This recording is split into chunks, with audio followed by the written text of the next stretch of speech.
Welcome to my Scrappin space. I'm Joni Martin. I'm an independent Stampin' Up demonstrator located in Southwest Wisconsin. And I'm here today to share an easy peasy tag topper. A quick and easy way to package up some Halloween treats. What do you say we get my face out of the way and start creating? So I love sending treat packages in the mail. I send them to great nieces and nephews and other little ones that are close friends of the family. And this is just a fun way to package. So I'm just going to walk you through a little bit of what I do to package them and just give you a couple ideas of how I did this piece. So we're going to begin with just some standard size closable bag, and decide what size you want. And I have in this one, look at that gory eye, just some Halloween treats. I'm going to measure the length. And when I did that, I came up with 5 1/4. And then you're going to take 5 1/4, and I have here, of course, all these numbers are on my blog, 3 1/2, because I'm going to layer some print paper over it, but you could make it as wide as you want. So you're going to fold it in half. So it's 5 1/4, really by 1 3/4 here. But again, how deep you want it depends on you. The width depends on your bag. So I've closed the bag and I'm going to put this in here. And then I'm going to staple it up here, and I'm going to staple it closer to the top because I'm going to cover up that staple. Now the other thing I'm doing is, I'm just going to quick show you this. So the bag is just under 5 1/4 wide, and I want that just that smidge on each end so you don't really see the edge of the bag. That's me. It doesn't really matter, but yes. This is a great use of scraps and such a fun and easy way to package. And obviously, you could use it for any kind, other treats other times of the year. But I'm just here to quick show you a Halloween one. So I'm stapling it near the top, and I'm making sure that I'm catching that bag.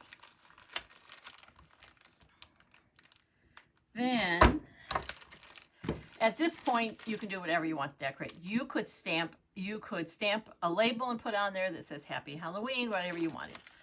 I grabbed this really fun paper from Halloween Spells. You may have other Halloween paper scraps left over.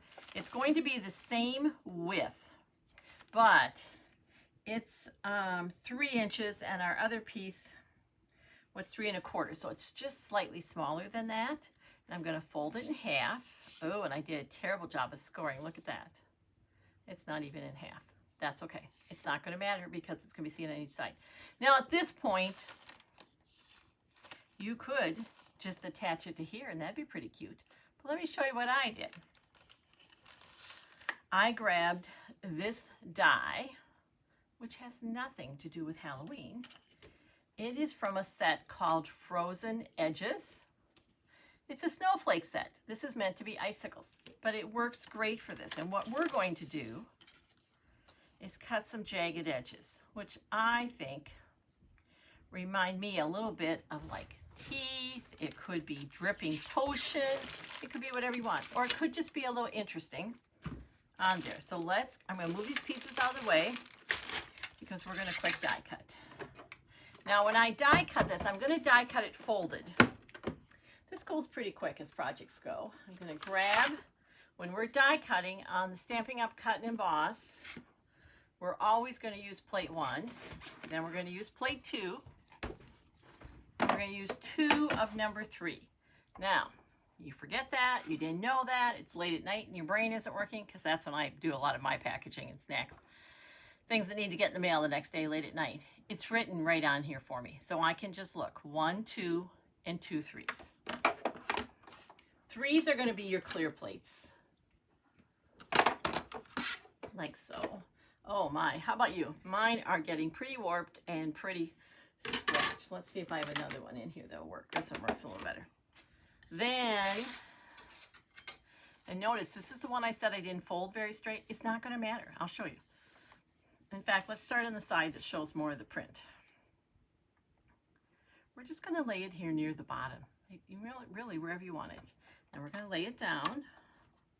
And this is a scary Halloween treat. It doesn't have to be exactly straight.